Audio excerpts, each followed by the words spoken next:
তো হ্যালো বন্ধুরা, সব কেমন আছো? আশা করছি সব ভালো আছো। আবার চলে এলাম আর একটা ভিডিও নিয়ে। তো আজ এসেছি অসিতদার বাড়িতে, কাজ চলছে। এই যে সঞ্জিত সাউন্ডের বক্সটা রাখা আছে। তো আরেকটা খুশির খবর, অসিতদার নতুন 30 আসছে। এই যে প্লাই রাখা আছে, কাজ চালু হয়ে গেছে। এই যে কাঠ, এখানে কাঠ রাখা আছে। আর সঞ্জিত সাউন্ডের বক্সটা খুব শিগগিরই, কদিনের মধ্যেই চেকিংয়ের ভিডিও আসবে।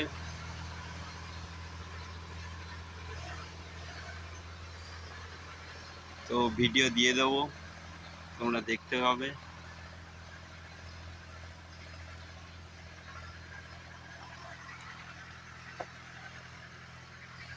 এপাশে চোঙগুলো রাখা আছে।